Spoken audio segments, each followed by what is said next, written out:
बोलिए राधा रमण बिहारी लाल की। श्रीमद् भागवत महापुराण की कथा आरंभ के पहले भगवान का छोटा सा कीर्तन, इसके पश्चात अपने प्रसंग की ओर बढ़ते हैं। यहाँ पर सुखदेव स्वामी गंगा के किनारे प्रभु का स्मरण करते हुए कहते हैं, राजा पहले उस परमात्मा का ध्यान करें, आवाहन करें जिसके नाम से हम कथा सुनने जा रहे हैं, जो ज्ञान की गंगा, भक्ति की गंगा में स्नान करके अपने जीवन को कृतार्थ करने जाए। क्या कहते हैं? अच्युतम केशवम कृष्ण दामोदरम राम नारायणम जानकी वल्लभम। अच्युतम केशवम कृष्ण दामोदरम राम नारायणम जानकी वल्लभम। अच्युतम केशवम कृष्ण दामोदरम राम नारायणम जानकी वल्लभम।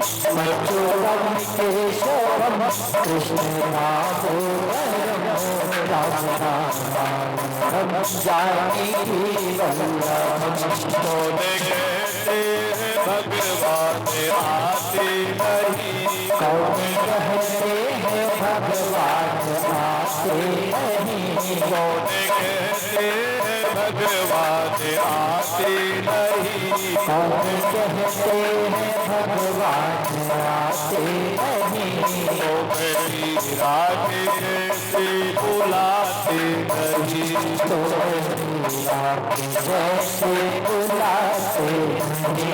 अच्युतम केशवम कृष्ण दामोदरम, अच्युतम केशवम कृष्ण दामोदरम राम नारायण जानकी वल्लभम। राम नारायणम जानकी वल्लभम।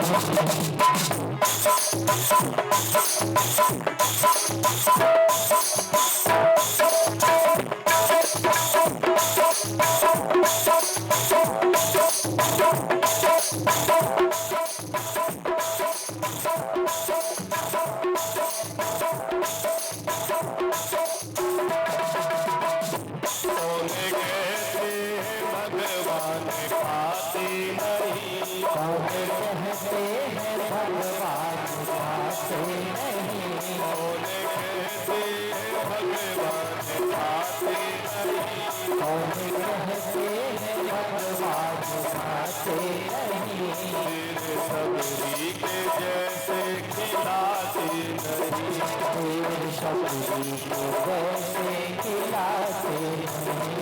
अच्युतम केशवम कृष्ण दामोदरम, अच्युतम केशवम कृष्ण दामोदरम राम नारायणम जानकी वल्लभम। राम नारायणम जानकी वल्लभम।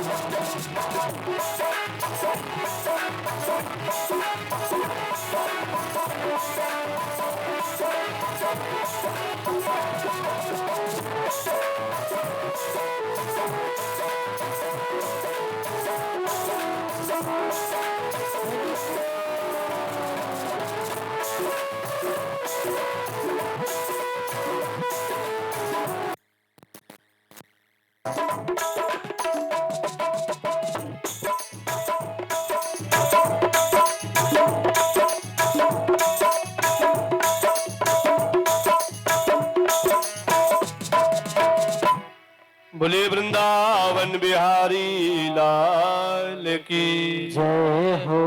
देखिए, राजा परीक्षित यहाँ पर गंगा के किनारे सुखताल की भूमि में श्रीमद् भागवत महापुराण सुनने का क्या लिए हैं संकल्प। देखिए, किसी भी कार्य को करने के लिए क्या होना चाहिए? संकल्पित होना चाहिए।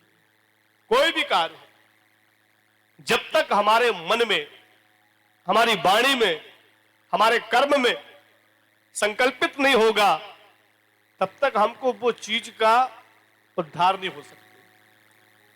राजा परीक्षित ने सबको तजा, सबको छोड़ करके, मोह माया को छोड़ करके, और बोले कि अब क्या करना चाहिए?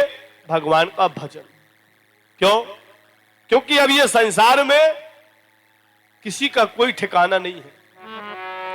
राम के नाम को प्रेम से नित्य जपो, जिंदगानी का कोई भरोसा नहीं। राम के नाम को प्रेम से नित्य जपो, जिंदगानी का कोई भरोसा नहीं। ये जो आई है एक दिन चली जाएगी, ये जवानी का कोई भरोसा नहीं। ये जो आई है एक दिन चली जाएगी, ये जवानी का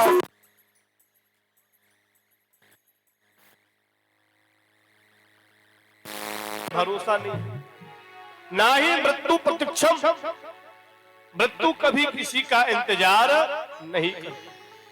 सबके जीवन में काल घूम रहा है, गति ब्रह्मा की कोई न जाने, अजब खेल रघुवीर का, पल ही पल में क्या हो जाए पता नहीं तकदीर का। देख, राजा परीक्षित जैसे यदि हम हो जाए तो फिर क्या बात है? मैं तो सीधे साकेत धाम, परम धाम की प्रार्थना। राजा परीक्षित ने अपने मन में कर्मण के साथ, वचनों के साथ में गंगा के किनारे आए, सुखदेव स्वामी जी का पूजन पाठ किए और बोले, महाराज आप तो त्रिकालदर्शी हैं, अंत काले तो पुरुष जाग आगते गत साधु। महाराज आप ये बताइए कि मनुष्य के अंत काल में क्या करना चाहिए? जब मनुष्य का अंत समय आता है तब क्या करना चाहिए? यहां पर सुखदेव स्वामी कहते हैं, राजन तुम्हारा प्रश्न उत्तम, ये तुम्हारा भर प्रश्न नहीं है, ये पूरे संसार का ही प्रश्न है। हम और आपके जीवन का भी एक प्रश्न है कि अंत काल में क्या करोगे? गोस्वामी तुलसीदास जी क्या बोले? बड़े भाग मानुष तन पावा, 84 लाख योनि के बाद में एक ही योनि सबसे बड़ी महत्वपूर्ण है, और वो कौन सी? हम मानव। मानव बनने के लिए देवता भी तरसते हैं, पर हम और आप बड़े भाग्यवान। कहा, राजन सुनो, यदि आप अपने जीवन का उद्धार करना चाहते हो तो सिर्फ एक ही, क्या? राम भजन रामायण दोई, कलयुग तारण उपाय न कोई। राम भजन रामायण दोई, कलयुग तारण उपाय न कोई। कलयुग तारण उपाय न कोई, राम भजन रामायण दोई। कलयुग तारण उपाय न कोई, राम भजन रामायण दोई। कलयुग में ज्यादा आयु की अवस्था नहीं है। सतयुग में पहले के लोग कितने साल तक जीते थे? 1000 वर्ष। फिर आया कौन? त्रेता, उससे आधा ले लिया, 500 वर्ष। फिर इसके बाद द्वापर 250 कर दिया, और कलयुग कह दिया, महाराज मैं अपने जीवन काल में और भी कम से कम लेना चाहता हूं, 125 वर्ष, 125 साल। और वो भी आज के प्रगति के संतुलन बिगड़ते हुए भी 100 साल भी असंभव है। 40 साल के बाद कमर बन गई कमानिया गेट है। क्यों महाराज? सही बात है ना? 60 साल भी असंभव हो जाता, बीमारियां लग जाती हैं, भोजन में स्वाद नहीं आता, जल में स्वाद नहीं है। क्यों? क्योंकि प्रगति बदल गई। तो कलयुग में क्या करना चाहिए? कलयुग केवल नाम आधारा। हमें अपने जीवन में बस ज्यादा नहीं, एक घड़ी आधी घड़ी, आधी में पुनियाद, तुलसी चर्चा राम की, कहे कोट अपराध सियावर रामचंद्र की। बस कलयुग में यदि आपने एक घड़ी राम नाम का नाम ले लिया, कीर्तन कर लिया, भजन कर लिया, ये सब आपके पुण्य के खाता में जमा होते जा रहे हैं। धन्य घड़ी जब हुई सत्संग।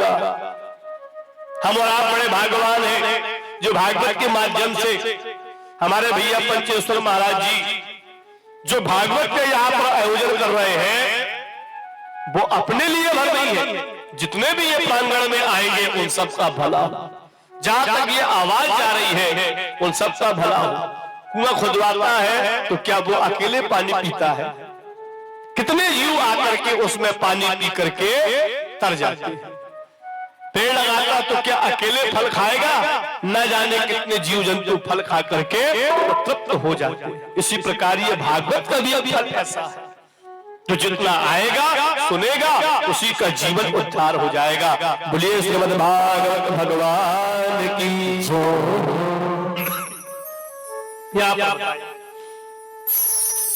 श्री सुखदेव स्वामी कहते हैं, राजन कलयुग में मुक्ति पाना, कलयुग में कैसे मुक्ति पाना है? शांति के साथ, श्रद्धा के साथ, भक्ति के साथ में परमात्मा को भजन करने से, क्योंकि सबका मालिक एक है, परमात्मा एक ही है। इनके नाम अनेक अनूपा। भगवान के नाम भले एक है, रास्ता भले अनेक है, लेकिन मंजिल तो एक ही है, एक ही मंजिल। रास्ता भले अलग अलग बन जाए, नागपुर जाना है तो कोई नागपुर जाने के लिए कोई एक ही रास्ता थोड़ी ना है, जबलपुर जाना है तो कोई एक ही रास्ता थोड़ी ना, कई रास्ता, पर जाएंगे कहां? जबलपुर जाएंगे ना, जाएंगे कहां? नागपुर ही जाएंगे ना। तो उसी प्रकार से पार ब्रह्म तुम परमेश्वर, पार ब्रह्म एक। लेकिन कलयुग में बहुत से ऐसे भी लोग रहते हैं जहां पर भगवान की कथा हो रही हो, तो कलयुग में कुछ लोग कथा सुनने नहीं जाते, क्या देखने जाते हैं? कुछ लोग कथा, या कुछ लोग इसलिए जाते हैं कि देखो पंडित जी कैसे हैं। कहाँ के पंडित जी है? फलाने स्थान से आए, कैसे हैं? कहाँ छोटे से हैं कि बड़े से हैं? कैसी कथा कहते हैं? कितना ज्ञान है, कितना विवेक है, कितना सत्संग है, क्या उनका नियम है, क्या उनका खान पान है कि खाते भर है, मतलब तरह तरह की बात लेकर के आते हैं। लेकिन यहाँ पर आज सुखदेव स्वामी कहते हैं कि राजा जहां भी कथा हो तो कथा में सबसे पहले अपनी साफ सफाई शुद्धता लेकर के जाना चाहिए। माया के दंड फंद लेकर के ना जाए। क्यों? भक्ति और माया का पटाव नहीं खाता। भगवान की दो पत्नी है, एक का नाम माया और एक का नाम भक्ति, और सौत का कभी पटाव नहीं करते। बहुत सी माताएं बहनें कहती हैं महाराज जी मौत मंजूर है लेकिन सौत मंजूर नहीं है। बोलिए राधे राधे ये कहने का। माया को दंड फंद लेके न जाओ, जहां जैसी जगह मिली है आनंद के साथ में कथा सुनिए, और जो कथा सुनते हो भगवान को प्रसादी लेकर के मनसा वचना के साथ में चले जाओ। यहाँ पर सुखदेव स्वामी राजा परीक्षित को समझाए और बोले कि सुनो, आसन में बैठते समय ऊंच नीच का भेदभाव न रखें कि हम बड़े आदमी हैं, पैसे वाले हैं, हम ऐसे वाले हैं। जी नहीं, जहां जिस प्रकार से जगह मिले उसी प्रकार से वहीं पर बैठे, न अपने तन का, न अपने धन का, न अपने विद्या का कोई अहंकार वहां पर न रहे। बस एकदम यही लेकर के मंत्रहीनम क्रियाहीनम भक्तिहीनम, बिल्कुल हीन भाव से जाकर के और भगवान की कथा सुन। लेकिन कलयुग में बहुत से लोग, पहले के लोग जो थे कैसे थे? तपस्वी थे। लेकिन आज के कलयुग में कोई ज्यादा काम नहीं करना चाहता, काम कम और दाम ज्यादा लेना चाहता है। बताओ कौन कितने घंटे काम करता है? लेकिन उसके लिए क्या चाहिए? कुछ आहार भी तो हो। बहुत से लोग कहते हैं महाराज जी हम पुराण तो सुन लेते लेकिन हमको व्रत उपवास सहन नहीं होता।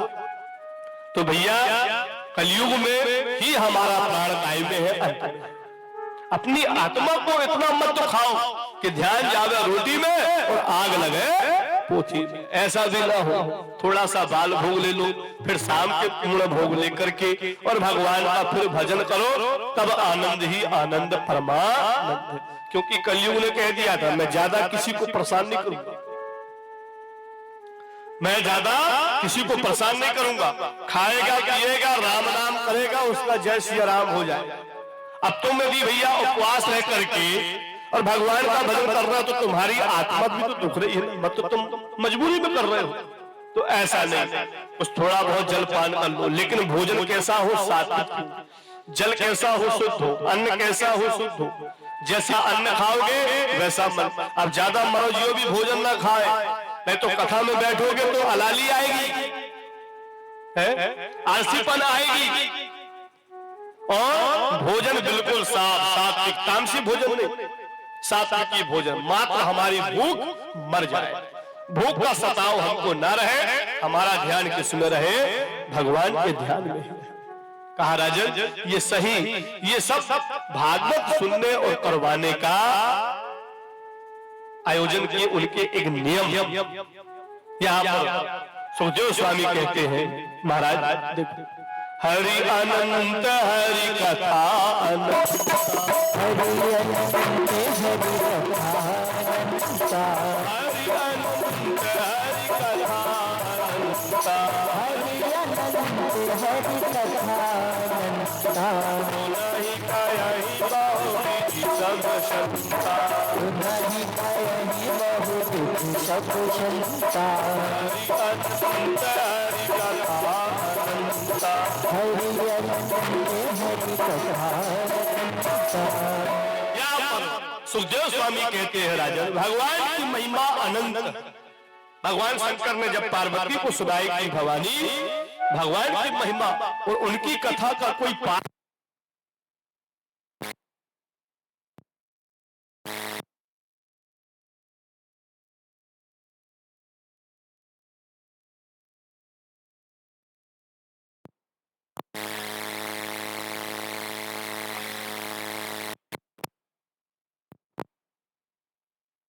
करना चाहिए। यहाँ पर भगवान श्रीमद् भागवत महापुराण प्रारंभ होता है कि राजन ध्यान से लगा करके उस परमात्मा का ध्यान से कथा सुन, लेकिन कथा सुनने के लिए आपने ये दोनों कान को बिल्कुल तैयार रखना, नहीं तो ये कान में भगवान की कथा नहीं गई तो श्रवण रंध्र अहि भवन समाना, नहीं तो ये कान नहीं है, पर ये सांप और रहने का स्थान है। भगवान ने हमको कान काय के लिए दिया है, भगवान की कथा सुनने के लिए। तो यहाँ पर बताए कि भगवान के एक अवतार नहीं 24 अवतार की भगवान की महिमा है। 24 अवतार में भगवान, जिसमें कि सबसे पहले विश्व में जब पहला अवतार भगवान का हुआ था, भगवान का अवतार किन कारणों से, जब महाप्रलय होता है, महाप्रलय, और उस महाप्रलय में चारों तरफ जल ही जल है, चारों तरफ। तब एक मूर्ति निकलती है, वो मूर्ति का नाम है शांताकारं भुजगशयनं पद्मनाभं सुरेशं विश्वाधारं गगनसदृशं मेघवर्णं शुभांगं।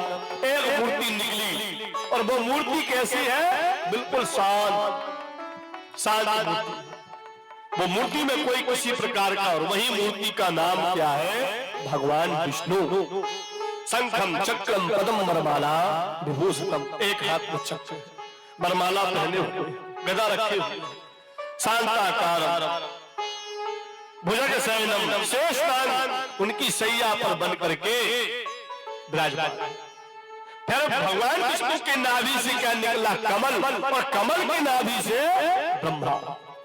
ब्रह्मा जी की उत्पत्ति, और भगवान विष्णु की भकुटी से उनके निमित्त से क्या हुए, रुद्र, मतलब भगवान शंकर।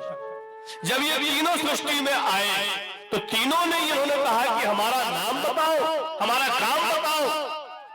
तब आकाशवाणी होती है, आकाशवाणी कहती है कि आप तीनों क्या करो, तपस्या करो, तपस्या। तो ब्रह्मा जी भी तप करने लगे, भगवान विष्णु भी तप करने लगे, और शंकर भगवान को तपोधारी है, वो भी तपस्या करने लगे। तपोवन रचई प्रपंच विधाता, तपोवन रचई प्रपंच विधाता, तपोवन विष्णु भय जगदाता, तपोवन विष्णु भय जगदाता, तपोवन शंभु करत संहारा, तपोवन शंभु करत संहारा, तपोवन तीर्थ धरे परिवारा, तपोवन तीर्थ धरे महिधारा।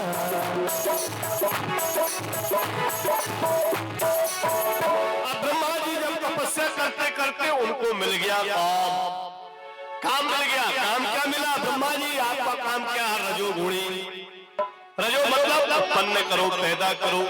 तो ब्रह्मा जी अपने काम में पूरी सृष्टि की उत्पत्ति करने लगे और ब्रह्मा जी के द्वारा 4 प्रकार की सृष्टि बनी, जिसका नाम अंडज, पिंडज, श्वेतज और जरायु अर्थात ये 4 प्रकार की सृष्टि बनी।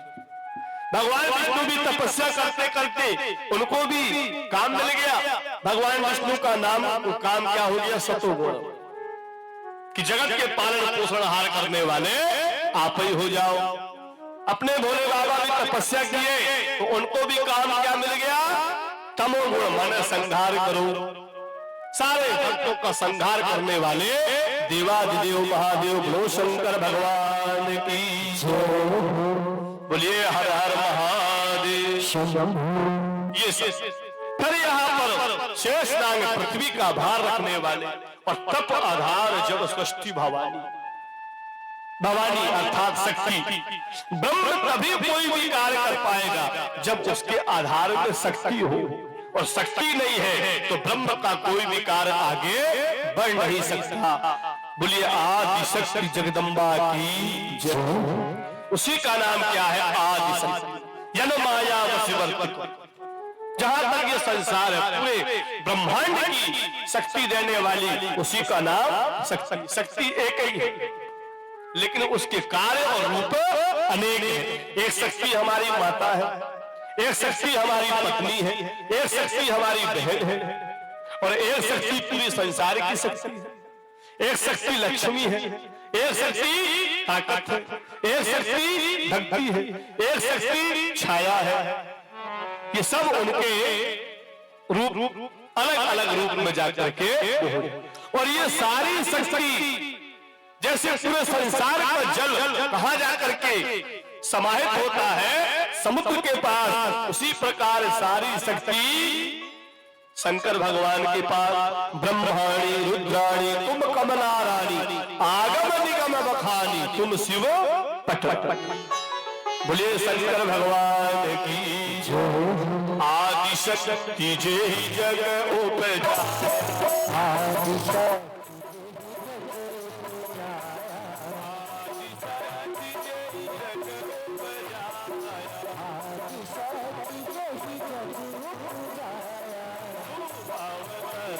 तुम्हारी माया, तुम्हारी माया।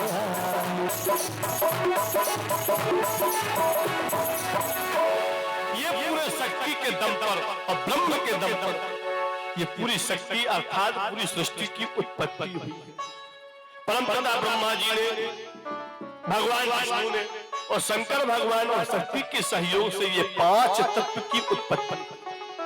5 तत्व कौन कौन से हैं? क्षिति जल पावक गगन समीरा, पंच रचित यह अधम शरीरा।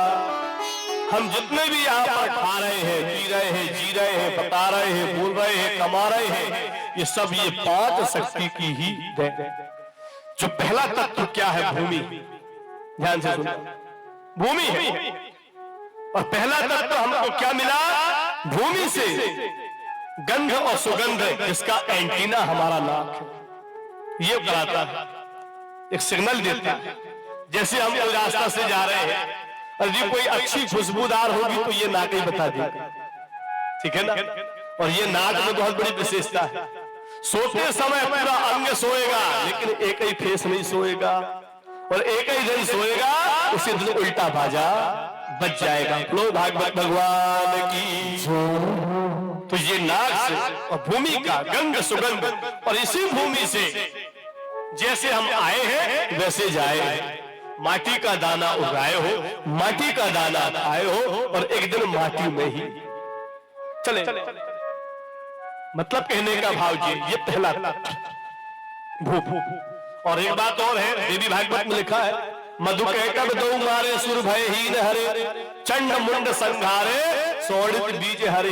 ये मधु कैटव की लाश है, इसलिए जब पूजा पाठ होते तो सबसे पहले क्या करते हैं, शुचि माने जल के द्वारा वो भूमि को पवित्र किया जाता है, तब जाकर के कोई अच्छा शुभ कार्य होता है। मधु कैटव। क्षिति पृथ्वी, पहला तत्व क्या है, दूसरा तत्व जल। जल ही जीवन, यदि जल ना हो तो हमारा जीवन पर कोई काम का नहीं। जल से क्या मिलता है, रस, खून, पसीना। दो क्षिति जल पावक, पावक में से अग्नि। यदि अग्नि भी एक तत्व है, अग्नि ना हो तो फिर हमारा धीरे धीरे तेज कैसे बनेगा, फिर अंदर भोजन कैसे पचेगा। हमारे अंदर भी एक अग्नि है और बाहर की अग्नि तो है, चूल्हा जला लिए, गैस जला लिए, स्टोव जला लिए, हीटर जला लिए, लेकिन कभी कभी क्या होता है कि जब भोजन बन जाता है तो कभी दाल कच्ची हो गई या चावल कच्चा हो गया, हटाओ तो कोई बात नहीं। क्यों, एक अग्नि अंदर अपनी जल रही है। तो यदि वो अग्नि मजबूत है तो कोई बीमारी नहीं होगी, कोई हानि नहीं होगी। तो एक अग्नि ये है, और वही अग्नि से हमको धीरे धीरे तेज मिलता रहता है। क्षिति जल पावक और गगन। गगन मीन्स आकाश। जहां तक यह आकाश का तंबू लगा है वहीं तक हमारे और आपका आवाज कहने और सुनने की। जब मोबाइल है, जो बड़े बड़े कैमरा दिख रहे हैं, साउंड दिख रहा है, ये किसकी दे? पहले भी मोबाइल था और आज भी मोबाइल है। रामचरित्र मानस में आप देखिए, कहां रावण लंकापुरी में और कहां अहिरावण पाताल में, लेकिन दोनों की बात होती थी। वो लोग कैसे बात करते थे, वो लोग के पास मोबाइल था, लेकिन वो लोग कहां लगाते थे, नाक में। और आज का मोबाइल कैसा लगा रहे कहानी। मतलब पहले का मोबाइल जो था, मंत्राकर्षण जपे दस भाला, अहिरावण मन डोल पताला। तो पहले का मोबाइल भैया काय का था, मंत्र का था। पहले भी हेलीकॉप्टर थी, पुष्पक विमान। पुष्पक विमान में सारे देवता, सारे महात्मा, राजा महाराजा भ्रमण। और आज का मोबाइल कहाँ है, आकाशवाणी भोपाल। ठीक है ना। मतलब आज भी, माने पहले का मोबाइल मंत्र का था और आज का मोबाइल काय का है, यंत्र मीश विज्ञान। विज्ञान ने हमको ये एक नया रूप दिया है। तो ये आकाश का तंबू है। ये जितने जो माइक लगे, जितनी जो बिजली है, ये सब उसी की ही दे। चार हो गए। अब अंतिम क्या है, समीरा, मतलब वायु। वायु माने हवा। हवा भी हमारे लिए प्राणदायक है। कभी कभी आपने देखा होगा कि जब रात्रि में लाइट गोल हो गई, कोई पूछे क्यों भैया, माचिस कहाँ है, लाइटर कहाँ है, टॉर्च कहाँ है, तो बता देंगे फलाने जगह। तो उसी हवा के माध्यम से चले गए। तो ये सब हमारे जीवन के 3 गुण और 5 तत्व। क्षिति जल पावक गगन समीरा, क्षिति जल पावक गगन समीरा, क्षिति जल पावक गगन समीरा, क्षिति जल पावक गगन समीरा,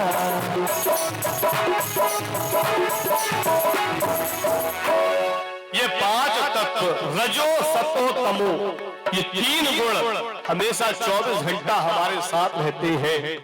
आज भी है और जब तक ये सृष्टि रहेगी तब तक ये चलेगा। कैसे? हम अपने बिस्तर से उठे, ब्रह्मा जी आ गए। ब्रह्मा जी आ गए तो ब्रह्मा जी हमको करते हैं, प्रेरित करते हैं, जाओ मुंह हाथ धो लो, चाय पी लो। मतलब सुबह से लेकर के 10 बजे तक में किसका काम, ब्रह्मा जी का काम।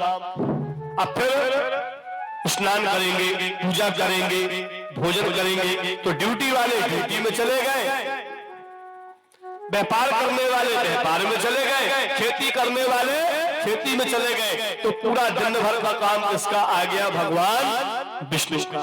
फिर अब जो ड्यूटी करने जाएगा तो वही थोड़ी ना रहेगा, खेती करने वाला भी जाएगा तो वही थोड़ी ना रहेगा। भैया शाम के अपने घर तो आएगा, खाएगा पिएगा, फिर वही बिस्तर में चले गए। मतलब कौन आ गए? हमारे भोले बाबा भगवान शंकर जी आ गए। फिर उगरे चंदा, फिर वही धंधा। मतलब ये सृष्टि का क्रम जैसे घड़ी का काटा चलता रहता है, उसी प्रकार ये प्रगति के चक्कर में हम सब प्रगति के बंधन में। यहां पर आगे बढ़ाते हैं कि राजन देखो, जय और विजय यहां से कर भगवान के प्रथम अवतार में ये चार सनकादिक सनातन ये चार भगवान के प्रथम अवतार, और ये चार अवतार के द्वारा ही फिर भगवान ने इन दोनों को श्राप दिए। किसको? द्वारपाल हरि के प्रिय दो भाई। एक समय की बात है कि चार महात्माओं ने मन में विचार किया कि आज हमको भगवान विष्णु के दर्शन करना है। तो ये चारों भगवान विष्णु के दर्शन कर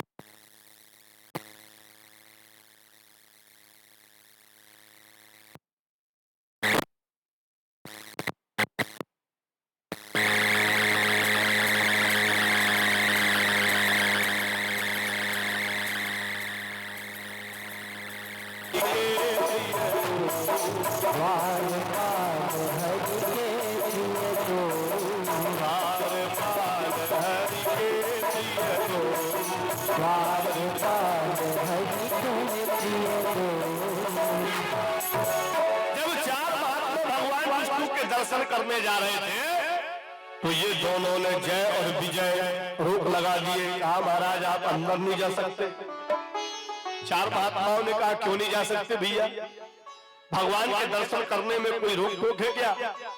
लेकिन ये दोनों ने इनको आ गया मद माने अहंकार। कहा महाराज सुनो, जब हमारी इच्छा होगी तब आप भगवान से मिलोगे। चार महात्माओं कि काफी वार्तालाप बढ़ गई, श्राप दे दिए कि जाओ, जैसे आज तुमने हमको भगवान से मिलने के लिए रोक रहे हो, तुमने कठोर पाप, हम तुमको श्राप देते हैं कि तुम 3 जन्म तक तामस असुर देह पाई। असुर 3 जन्म तक तुम राक्षस योनि में जन्म लोगे। तब यही जय और विजय ये 3 जन्म तक राक्षस बने। जो पहले कल्प में क्या बने थे? हिरण्याक्ष और हिरण्यकश्यप।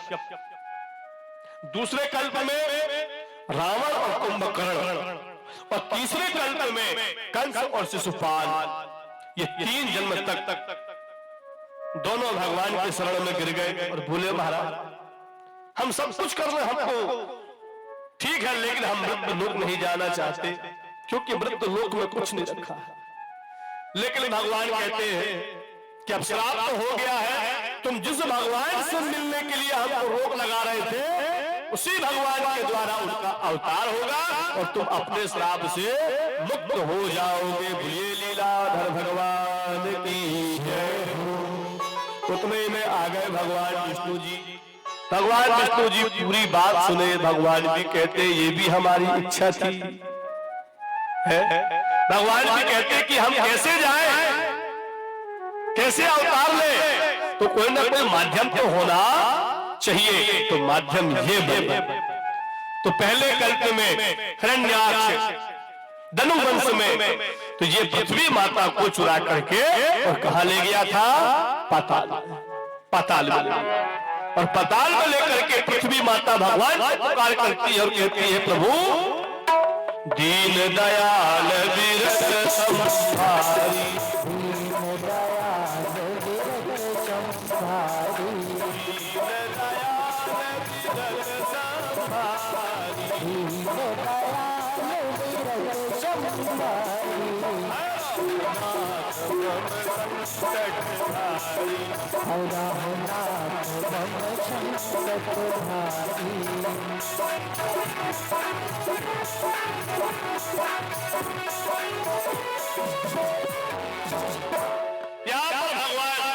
ब्रह्मा जी के नाग से एक प्रभु का अवतार हुआ जिसका नाम है वाराह अवतार। बोलिए वाराह भगवान की जय। वही वाराह अवतार अर्थात बनेला सुवर अवतार और हिरण्याक्ष का संहार करके और पृथ्वी माता की रक्षा की। बोलिए जगदाधार भगवान की जय। तो यहाँ पर हिरण्याक्ष का उद्धार करके आगे सुखदेव स्वामी कहते हैं राजन भगवान की महिमा अनंत। चतुर्थ स्कंद में यहाँ पर कथा आती है कल्याण। कल्याण मतलब भगवान शिव और कल्याणी मतलब भगवान वो भगवती माता सती। सती कौन है? दक्ष प्रजापति की पुत्री जिसका नाम दक्षिणायनी। जब ये सृष्टि का धीरे धीरे विस्तार हुआ, स्वयं मनु महाराज शत्रुपा फिर और आगे बढ़े, इनके पुत्र इनके संतान धीरे धीरे बढ़ते गए। बढ़ते बढ़ते में महाराज दक्ष की यहाँ 60 कन्या हुई। 60 कन्या। तो 60 कन्या में इन्होंने सबको कन्यादान महादान कन्यादान किए। 27 किसको दे दिए? चंद्रमा को दे दिए। अब 27 कन्या का दान तब चंद्रमा को दिए, लेकिन चंद्रमा के बराबर भी पापी कोई नहीं है। देखो पुरुष एक ही है और ले कितना लिया? 27। और किससे प्रेम कर रहा है? एक से मतलब रोहिणी से, और बाकी 26 की आत्मा दुखी।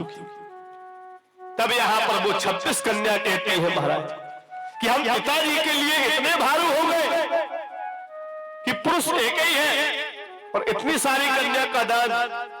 उदाहरण से समझिए कि भोजन करने वाला और भोजन परोसने वाला ये दोनों को इस बात का ज्ञान होना चाहिए। भोजन करने वाले को उतना ही भोजन लेना चाहिए जितना कि आप खा सकते, और भोजन परोसने वाले को भी उतने ही भोजन परोसो भैया जिसकी उसमें क्षमता है। अब पत्तल में आई है पूरा गंजी का चावल उड़ेल दो, अब वो कितना खाएगा? 2-4 कौड़ खाएगा, बाकी पूरी अन्न की बर्बादी होगी नहीं होगी? उस अन्न का अपमान होगा कि नहीं होगा? 26 कन्या अपने पिताजी के पास समझाई, पिताजी ये आपने हमारे साथ में गलत किया। लेकिन दक्ष प्रजापति अब का क्या करे? चंद्रमा को बुलवाए और चंद्रमा को समझाए, फिर ले गया, लेकिन चंद्रमा के अंदर कोई सुधार नहीं। दुष्ट न छोड़े दुष्टता चाहे कितना भी सुख देते हैं, 100 तीर के काजल पर काजल में हुई ना सफलता। 2 व्यक्ति से हमेशा सावधान रहना चाहिए। एक दुष्ट व्यक्ति नरक में वास कर ले, लेकिन दुष्ट के साथ में कभी संगत न कर, पहली बात। और दूसरी, जो लेना जानता है देना नहीं जानता मतलब बेईमान, ऐसे आदमी से भी 100 कोस दूर। एक बार 2 बार 3 बार समझाए, लेकिन चंद्रमा अपने अहंकार में मदमस्त। तब दक्ष प्रजापति ने उनको दिया श्राप कि तुम्हें अपने पुरुषार्थ का इतना अहंकार है, जाओ चंद्रमा मैं तुमको श्राप देता हूं कि तुम्हारे अंदर 6 रोग हो जाए। 6 रोग का मतलब उसी का नाम था टीबी। देखो टीबी कोई आज की बीमारी नहीं है, बहुत पुरानी बीमारी है टीबी। अब चंद्रमा जितने गोरे थे, जितने सुंदर थे, उतने ही हो गए काले। आज भी चंद्रमा में दाग लगा है, दाग लगाने लगा। बहुत सी माताएं बहनें कहती हमारी बहू कैसी चंदा जैसी है, ठीक है ना? तो भैया कहने का भाव ये, भगवान राम ने भी सीता की उपमा को चंद्रमा से नहीं की ये तुलना, बोले कि नहीं लखन चंद्रमा में दाग है, चंद्रमा में दाग है, जिसमें दाग है उसमें उपमा देना ये ठीक है।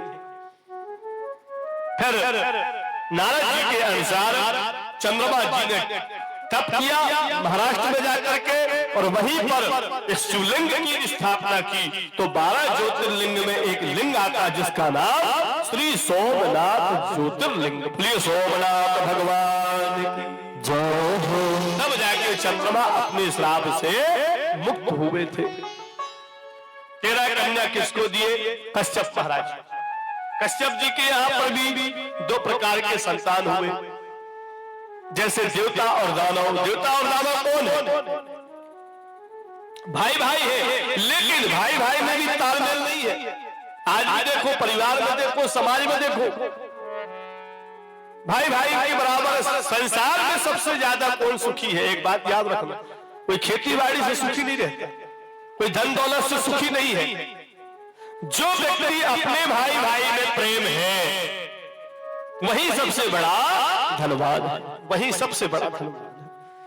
गोस्वामी जी कहते हैं, जहां सुमति तहां संपत्ति, जहाँ सुमति तहाँ संपत्ति नाना, जहां सुमति तहां संपत्ति नाना, जहाँ सुमति तहाँ संपत्ति नाना, सुमति तहां विपद विधाना, जहाँ सुमति तहाँ विपद विधाना।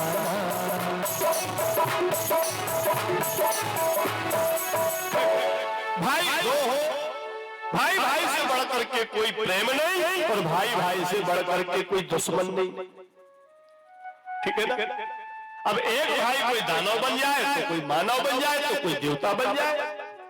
तो कश्यप जी के 13 पत्नी में एक पत्नी का नाम था जिसका नाम था दिति माता, दिति। और दिति एक दिन अपने मासिक धर्म से निवृत्त होकर के और संध्या काल के पश्चात गोधूली के समय पति के पास में गई और बोली, महाराज जी सृष्टि को आगे बढ़ाना है तो संतान का जोग बनाओ। लेकिन कश्यप महाराज जी बोले, देवी अभी समय ठीक नहीं है, क्यों? गोधूली लगी हुई है और गोधूली के समय ये 4 काम नहीं करना चाहिए। क्यों? क्योंकि शंकर भगवान के गण घूमते हैं। शंकर भगवान के गण कोई देवता भाव नहीं है, मानव भाव नहीं है, भूत प्रेत चुड़ैल डाकनी साकनी ये सब भोले बाबा के गण हैं। तो 4 काम नहीं करना चाहिए। कौन कौन से? पहला काम, गोधूली के समय विद्यार्थी को विद्या अध्ययन नहीं करना चाहिए, पहली बात। दूसरी बात, गोधूली के समय भोजन नहीं करना चाहिए, नहीं तो भोजन का स्वभाव बदल जाएगा, तामस भोजन बन जाएगा, तामसी। तीसरा, गोधूली के समय पर निंद्रासन नहीं लेना चाहिए, मतलब सोना नहीं चाहिए। और चौथा और अंतिम क्या है? गोधूली के समय पर सांसारिक कर्म भी नहीं करना चाहिए। दिति को खूब समझाए लेकिन नहीं समझी। तो कश्यप महाराज जी बोले, ठीक है देवी, नहीं मानते मेरी बात, कोई बात नहीं, संतान होगी सब जानेगी पर किसी की बात नहीं मानेगी। रावण सब जानता था पर किसी की बात नहीं मानता था, कल सब जानता। तो दिति के द्वारा जितने भी संतान हुए वो क्या बन गए? दानव। और दानव की पहचान क्या होती? कोई बड़े बड़े बाल से नहीं है, बड़े बड़े नाखून से नहीं है। आज भी समाज में दानव है, पर कौन है? बाढ़े खल बहु जोर जुआरा,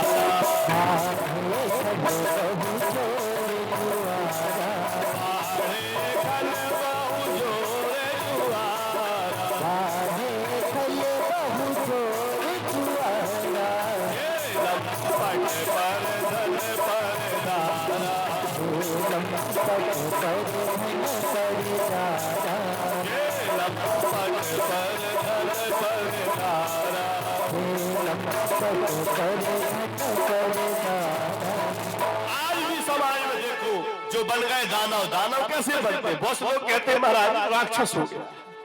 राक्षस कैसे हो गया? जो मदरा पान कर रहे हैं। दुनिया का सबसे बड़ा प्रथम पाप क्या है? जो व्यक्ति अपने जीवन में मदरा पान करता है वही राक्षस है। जो शराब पीता है वही राक्षस। 5 पाप में सबसे प्रथम पाप का नाम आता है जो मदरा पान, जो जुआ खेले, जो जिनका ध्यान पराय स्त्री में हमेशा लगे रहे, पराय में कामना वासना, ऐसे लोग दानव बने। न साधु की सेवा, न संत की सेवा, न माता पिता की सेवा, न किसी का सेवा। तो ये लोग क्या बन गए? दानव। और जो माता अदिति के द्वारा जितने भी संतान हुए वो सब क्या बन गए? देवता बन गए, क्योंकि वो सबकी बात। तो इस प्रकार से सृष्टि का धीरे धीरे धीरे धीरे ये भाग और विभाग ये दोनों बन गए। दो पक्ष पहले भी थे, दो पक्ष आज भी है और दो पक्ष आगे भी रहेंगे। बोलिए भागवत भगवान की जय। तो यहाँ पर एक कन्या जब बची दक्ष प्रजापति की, तो किसको दान किए? शंकर भगवान जी को, क्योंकि शंकर भगवान जी की दो विवाह हुए थे, एक कल्प में माता सती के साथ और वही माता सती जन्मी पार्वती तनु पाई। तो भगवान भोलेनाथ जी के साथ में माता पार्वती के रूप में। तो यहाँ पर उसका एक आता है महिमा आती है। देखो गोस्वामी तुलसीदास जी भी रामचरित्र मानस की कथा लिखने के पहले किसकी कथा लिखे हैं? शिव सती चरित्र संवाद। क्यों? शिव माने कल्याण और माता भवानी क्या है? कल्याणी। जब तक की कल्याण और कल्याणी की महिमा ना हो जाए तब तक वो कथा में आनंद नहीं है। क्यों? जितने भी देवता देव है और भोले बाबा महादेव है। बोलो शंकर भगवान की जय। तो यहाँ पर श्रीमद् भागवत के चौथे स्कंद में एक कथा आती है, शिव सती चरित्र संवाद। वो कथा को सुनो। कि शंकर भगवान का नियम क्या है? संत जपत शंभो अविनाशी। शंकर भगवान ज्ञान के गुण के अजन्मा है, अविनाशी है और वो एक ही नाम जपते हैं। किसका? राम। कहते भवानी ये संसार में हमारे जो इष्ट है तो कौन है? भगवान भोलेनाथ। भगवान शंकर जी है। राम कथा शशि किरण समाना, संत चकोर करत गिरिबाना। राम कथा शशि किरण समाना, संत चकोर करत गिरिबाना। कथा शशि किरण समाना, संत चकोर करत गिरिबाना। कथा शशि किरण समाना, संत चकोर करत गिरिबाना। तब भगवान राम का नाम जपते हैं। एक दिन की बात है कि एक बार त्रेता युग माही, त्रेता युग का समय आया तो शंकर भगवान कहते हैं देवी चलो आज हम सत्संग करने चले। कहा? श्रावण का महीना आ गया है और श्रावण के महीने में जिनके घरों में राम नाम का कीर्तन होता है वहां पर हमारा वास होता है। राम आज भी भगवान 4 स्थान में आते हैं, आज भी आते हैं, ये कलयुग का प्रमाण है। लेकिन 4 स्थान में किसके यहाँ आते हैं? वो बात को ध्यान से सुनिए। पहला स्थान जहां पर कोई ऊंच नहीं, कोई नीच नहीं, कोई भेदभाव नहीं, स्मशान घाट। शंकर भगवान श्रावण के महीने में प्रथम 7 दिन में कहा रहते हैं? शमशान घाट। भवानी कहती है प्रभु कहां लेके आए हो? कहां ले आया? भगवान कहते हैं भवानी ये एक ऐसा स्थान है, एक दिन तेरे कुल के भी यहाँ आएंगे और एक दिन मेरे कुल के भी यहाँ आएंगे। देखो और क्या कह के आते हैं? राम नाम सत्य है। यही कह के आते हैं ना, क्योंकि वो स्थान में कोई ना छोटा है, ना कोई बड़ा है, ना कोई धनवान है और ना कोई गरीब है, सब पर मोर बराबर दया। जहां राम और उसी की भस्मी अपने भोलेनाथ लगाते हैं राम नाम। दूसरा जहां पर जिनके घरों में श्रावण के महीना में राम की कथा हो, राम की चर्चा हो, राम का कीर्तन हो, इसलिए अब आप ध्यान से सुनिए। जब जाने तब माने, काम करो, धाम करो, ड्यूटी पानी सब करो। सुबह न कर सको, दोपहर के न कर सको, पर शाम के समय 2 अगरबत्ती लेस करके और रामचरित्र मानस का पाठ करो। 1 दोहा 2 दोहा 3 4 घंटा 2 घंटा पढ़ो तो भगवान कहते हम वहां भी जाते हैं। क्यों? वहां पर भी भगवान की भजन हो रहा, भगवान का कीर्तन है। तीसरा स्थान जहां साधु संतन राम नाम के धुन कहते हैं। और चौथा क्या है? जहां राम की कथा होती है, राम की आनंदमय वर्षा होती हो उनके। तो बोले कि भवानी चलो। कहा? शंभु गए कुंभज ऋषि पानी, शंभु गए कुंभज ऋषि पानी, शंभु गए कुंभज ऋषि पानी, शंभु गए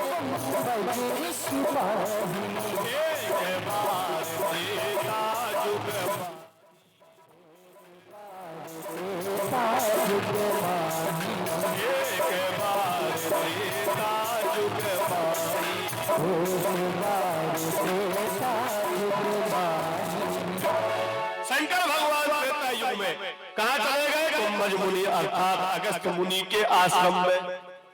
भवानी भी गई, लेकिन भवानी गई जरूर थी, लेकिन उनका मन कथा में लगा नहीं। क्यों? क्योंकि भवानी को जाने से क्या होगी, शंका बन गई। शंका। अगस्त मुनि बड़े प्रसन्न हुए, आओ भाग हमारे, आज हमारे यहाँ पर भोलेनाथ पधारे हैं। भोलेनाथ जी कहते हैं, महाराज जी, अगस्त जी, हम एक महीना आपके यहाँ मेहमानी करने आए हैं। काहे के लिए? खाने के लिए नहीं कि हलवा पूरी मिले, हमको तो बस आपके मुखार बिन से राम की कथा सुनाइए, वो जो आनंद सिंधु सुख राशि, जिसमें आनंद की वर्षा होती है। तो भगवान श्रोता बन के नीचे बैठ गए। भवानी भी बैठी, लेकिन भवानी को बड़ा शंका हो गया। पूजे अखिलेश्वर सब जग जानी, हमारे देवादिदेव महादेव उच्च आसन पर बैठने वाले कहां नीचे बैठे हैं, और ये कैसा बाबा है, बैरागी है, जो हमें को कथा सुना रहा है। माने उनको भवानी एक महीना तक शंकर भगवान के साथ कर रही, लेकिन कथा नहीं सुनी। क्यों? तन वहां था, मन तो शंका मन में घूम रहा था।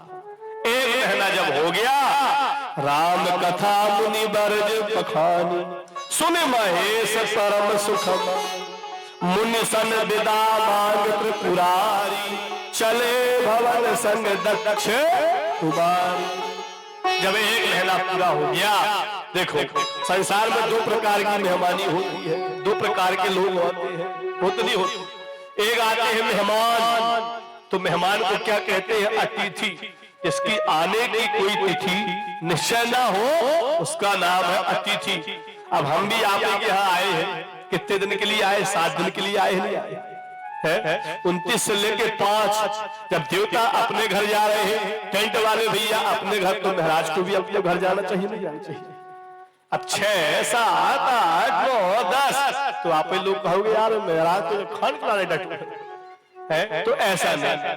तो यहाँ पर भी शंकर भगवान जब तक श्रावण का महीना चला तब तक रहे, और श्रावण का महीना इति हो गया तो मुनि संग विदा मांगे त्रिपुरारी। कहा, प्रभु अब हमको अपने कैलाश में भी जाना है। भगवान और एक आते हैं भुगतमान, मेहमान और भुगतमान। तो भैया हमारे जीवन में मेहमान नहीं आए, भुगतमान कोई। अब भवानी के साथ में भगवान चल दिए, और उसी समय पर भगवान का अवतार हो गया। ते ही अवसर भंजन मही भारा। भगवान देखे, कहा वाह क्या बात है, जिनकी कथा सुन के आए उन्हीं के दर्शन हो गए। तो भगवान शिव कहते हैं कि जाओ उनके पास जाओ, उनके दर्शन करके और अपने जीवन को।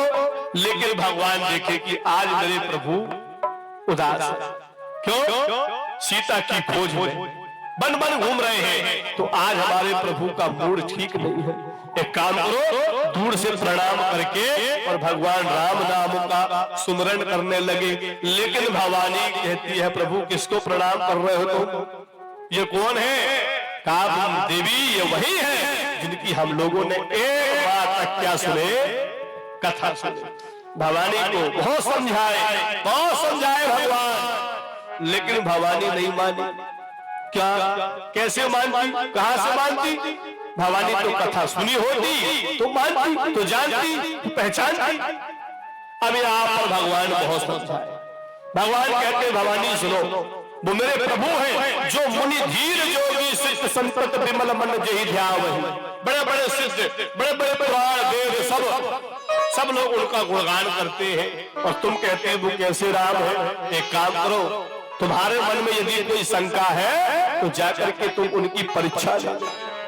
जो तुम्हारे मन अति संदेह तो किन जाई परीक्षा ले हो। भवानी नहीं मानी और चली गई परीक्षा लेने के लिए। अब भगवान कहते हुई है राम रची जो रखा, अब वही होगा जो तुम्हारे मन में है। अब जो हमारे राम जी जो कर दे। अब यहाँ पर माता सती मन में विचार करती है कि ये असली राम है कि नकली राम। देखो ये सही में राम होंगे तो ऐसी कौन सी व्यवस्था परीक्षा का मैं विषय बनाऊं। तो मन में ख्याल आया कि माया की सीता क्योंकि वो माया या देवी सर्वभूतेषु माया रूपेण संस्थिता। तो ये जिसकी तलाश करने आए हैं, जिसके लिए ये दुखी है, उसी के लिए उसी का रूप बनाओ। पुनि पुनि हृदय विचार करी तब धरि सीता कर रूप। सीता का रूप लेकर के बैठ गई जहां से भगवान आ रहे हैं।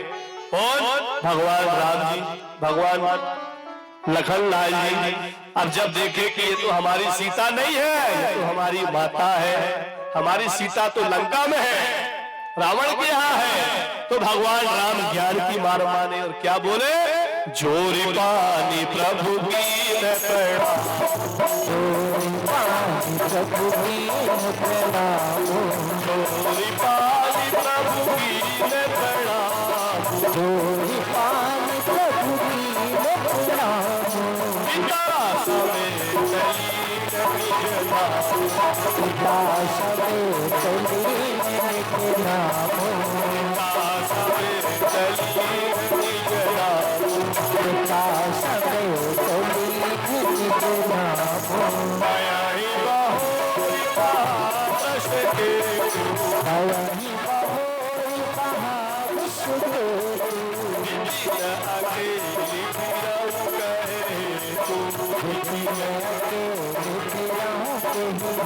तू। अरे आप भगवान राम कहते माता जी प्रणाम, पिताजी कहाँ है, जोरी पानी प्रभु की ने प्रणाम, पिता समेत लीन निजो नाम। जब पिता की बात आई, माता की बात आई और भगवान राम और मारे ज्ञान की मार, क्योंकि ज्ञानी ज्ञान से ही मारता है। बोले कहे बहोरी कहाँ पर सके तू, हमारे भोलेनाथ जी कहाँ है, और आप जंगल में हो है? तब माता की धरती खिसक गई। माता कहती अरे ये तो सही में राम है? भगवान राम प्रणाम करके और आगे चले गए। तब भवानी को पछतावा होता है कि मैं शंकर कर कहा न माना, निज अज्ञान राम पे आना। देखो जो शंकर की बात ना माने, आज भवानी को पछतावा हो। अब भगवान बैठे अपने राम नाम जप रहे हैं। गई समीप महेश तब हंस पूछी कुशला, लीन परीक्षा कवन विधि, कहु सत सब बात सियावल रामचंद्र की। अब ये बताइए भैया, जो परीक्षा में पास हो जाए तो उसके चेहरा फूले फूले रहेंगे, है? खाए के गाल और नहाए के बाल, ये दोनों बता देते हैं ना। जो खाया पिया है तो गाल ही बता देगा, और जो स्नान किया है तो बाल ही बता देगा। ये दो चीज कभी छिपने वाली नहीं। अब भवानी फेल होकर के आई है तो चेहरा लटका हुआ है। गई समीप महेश तब, भवानी भगवान कहते हैं क्यों भवानी हो गई मन की, ले ली परीक्षा, कहा बैठो बैठो, पूछे प्रेम से पूछे और क्या कहते हैं, अच्छा ये बताओ लील परीक्षा कवन, तुमने कौन सी परीक्षा लिए? सत्य कया हो सब बात, सत्य ही बोलो, हमको झूठ व्यक्ति कोई पसंद नहीं है। बोलो हर हर महादेव। अब भवानी मन में विचार कर रही है, क्या बोलूं क्या ना बोलूं। अंतिम में भवानी झूठ बोलती, क्या कहती है, कछु न परीक्षा लीन गुसाई। ओह मैंने कोई परीक्षा नहीं ली, बस की मैं प्रणाम तुम्हारी नहीं। जैसे आपने दूर से प्रणाम किए थे तो मैं भी प्रणाम करके। शंकर भगवान को विश्वास नहीं हुआ। तब शंकर देखा उधर ध्यान में आया कि हमारी देवी कहती है कछु न परीक्षा लेने को साई, और यहाँ तो सीता कर इधर रूप, सीता का रूप। हमारे प्रभु क्या बोले, पिता समेत लीन निज नाम। पिताजी कहाँ है, माताजी कहाँ है, और हमारी भवानी कहती है कछु न परीक्षा लीन। शंकर भगवान को, शंकर भगवान बस बोले अब हमारा और सती का वो प्रेम नहीं होगा, सती के साथ अब ये तन भेंट नहीं होगा, क्योंकि हमारे प्रभु ने हमको पिता माना। और हमारी भवानी सीता का रूप ली तो सीता हमारी पुत्र वधू के समान है। शंकर भगवान चले गए और जाकर के ऐसी समाधि लगाए, लागी समाधि अखंड अपार, लागी समाधि अखंड अपारा, कर सहज स्वरूप समारा, कर सहज स्वरूप समारा, मैं जो कीन रघुपति अपमाना, है जो कीन रघुपति अपमाना, पति वचन साकरि जाना, पुण्यमति वचन साकरि जाना, बीते संपत सहज सतासी, समाधि शंभु अविनाशी, तभी समाधि शंभु अविनाशी, समाधि शंभु अविनाशी। तभी समाधि शंभु अविनाशी। शंकर भगवान की ऐसी समाधि बीते संबत सहज 87,000 वर्ष तक ऐसी समाधि लगी। भवानी पछता रही है कि मैं जो कीन रघुपति कर अपमान, मैंने अपने स्वामी का अपमान नहीं बल्कि उनके स्वामी का अपमान किया। भगवान शंकर सती को त्याग और ऐसा त्याग किए, क्या बात, कथा बहुत लंबी है। तो यहाँ पर शंकर भगवान अपनी समाधि में लगे हैं और भवानी पछता रही है। तो श्रीमद् भागवत महापुराण चतुर्थ स्कंद त्रिवंश अध्याय समाप्त। बोलिए भागवत भगवान की। कल माता सती का प्रत्यय, माता सती शंकर भगवान के अपमान को न सहन करती हुई और यज्ञ कुंड दक्ष प्रजापति का मस्तक कटना और इसके बाद में और भी आगे यहाँ पर कथाएं होगी। इसके पश्चात अब हम अपनी वाणी को विराम देकर के और भगवान की आरती करते हैं, ठीक है ना। बोलिए भागवत भगवान की, बोलिए वृंदावन बिहारी लाल की, हर हर महादेव।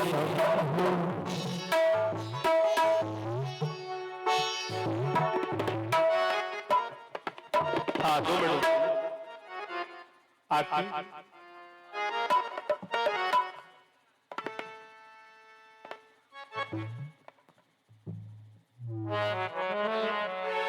श्री राम जय राम जय जय राम, श्री राम जय राम जय जय राम, श्री राम जय राम जय जय राम, श्री राम जय राम जय जय राम, श्री राम जय राम जय जय राम, श्री राम जय राम जय जय राम, श्री राम जय राम जय जय राम, श्री राम जय राम श्री राम जय राम जय जय राम, श्री राम जय राम श्री राम जय राम जय जय राम, श्री राम जय राम जय जय राम, श्री राम जय राम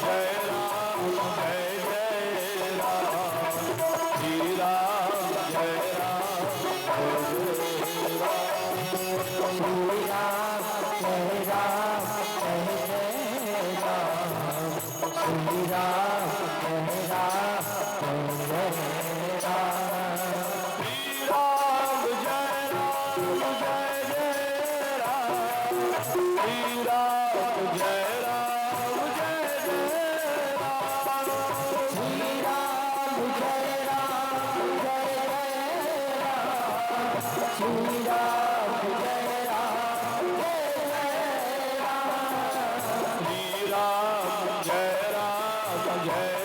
जय राम, श्री राम जय राम जय जय राम, श्री राम जय राम जय जय राम, श्री राम जय राम जय जय राम।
बोलिए रमापति रामचंद्र की जय।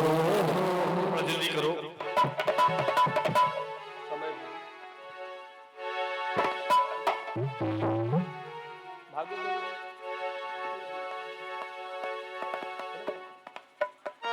हाँ, सभी भक्तजन आप लोग अपने अपने स्थान से खड़े हो जाएं और भगवान की आरती करें।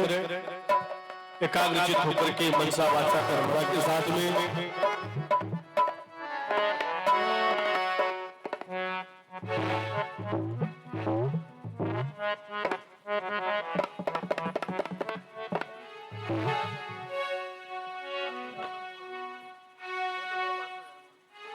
आप लोग थोड़ा और पास में जाइए। हाँ हाँ, राइट।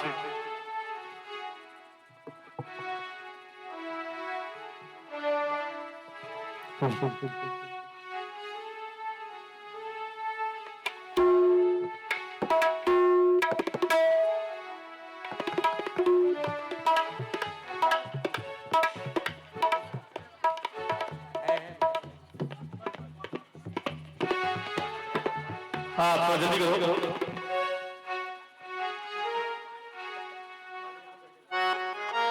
हाँ, इसी बगल में हल से ध्यान रखना।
हरि ओम इदं हविः जननं मे अस्तु दशवीरत्वं सर्वगणत्वं स्वस्ति आत्मशनि प्रजाशनि पशुशनि लोकशनि भयशनि अग्निः प्रजां बहुलां मे करोत्वन्नं पयोरेतो अस्मासु दत्त चन्द्रमा मनसो चक्षुः सूर्यो अजायत श्रोत्राद्रवायुश्च प्राणश्च मुखादग्निर्जायत चन्द्रादित्य च धरणी विद्युदग्निस्तथैव च त्वमेव सर्वज्योतिषे आरारतिथ्यं प्रतिगृह्यताम्। बोलिए भागवत भगवान की जय हो। बोलिए श्रीमद् भागवत महापुराण की जय। श्री भागवत भगवान की है आरती, पापियों को पाप से हटाती।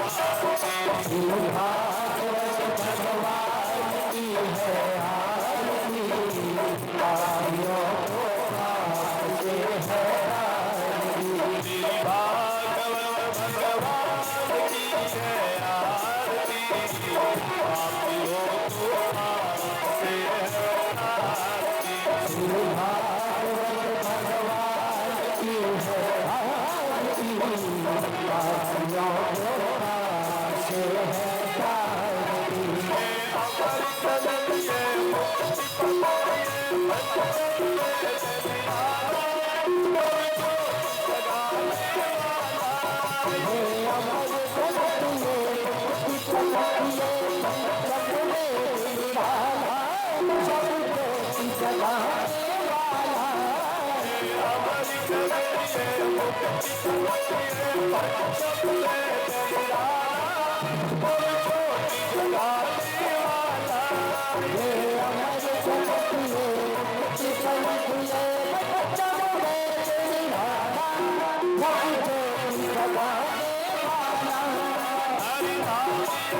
पापियों को पाप से हटाती।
भागवत भगवान की है आरती, पापियों को पाप से हटाती।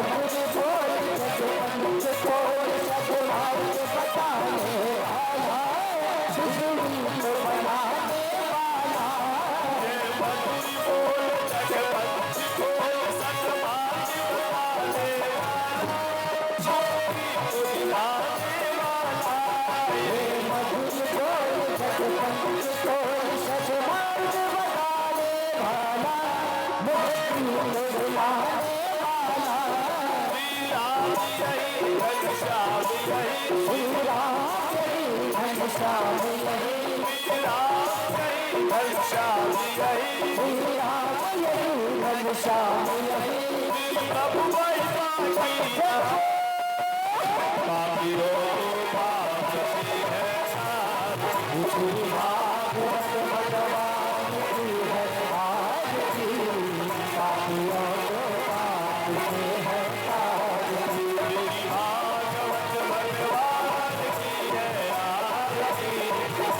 मेरी भागवत भगवान की है आरती पापियों को पाप से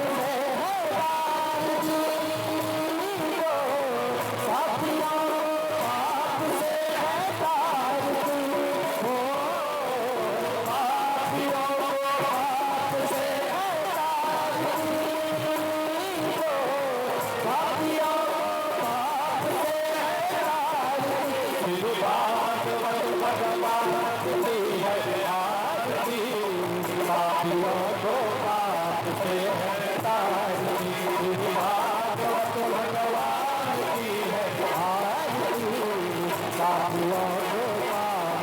है आरती पापियों को पाप से है तारती पापियों को पाप से है तारती पापियों को पाप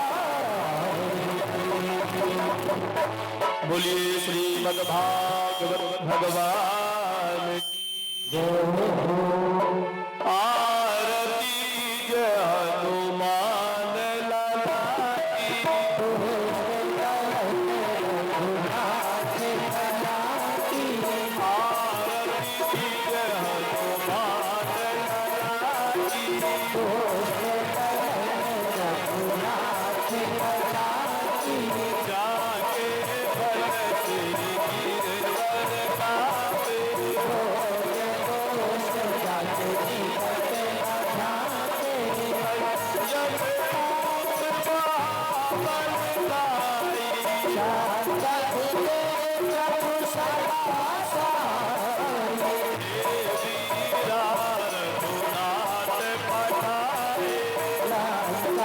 लाई वीरा रघुनाथ पठाए लंका सिरोट समुद्र सिपाही लंका जारी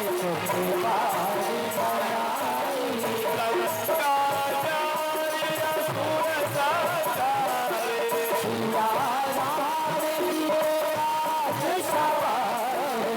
लक्ष्मण मूर्छित पड़े सकारे पायल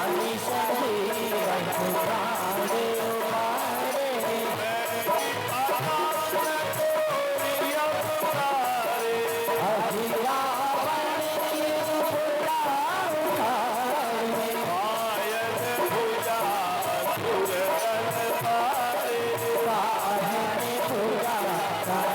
रन पारे रन भुजियन हाथी उतारे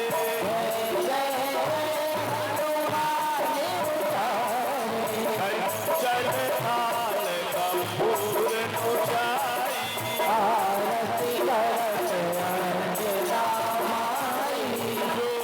हनुमान की आरती आवे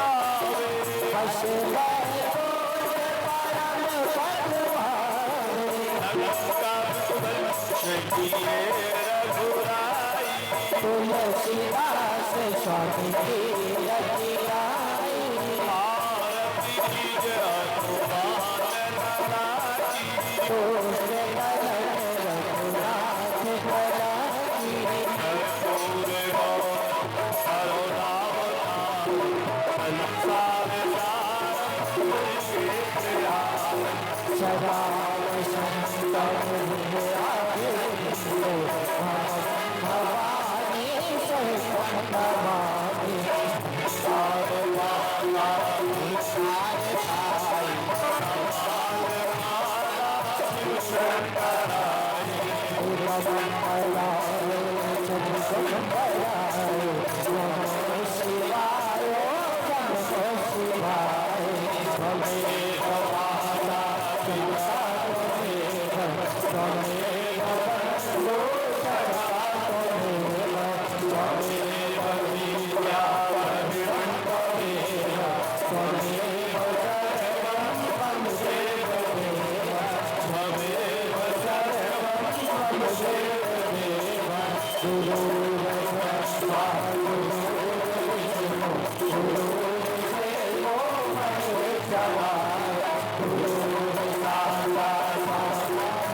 जल उतारिए, सभी लोग हाथों में चावल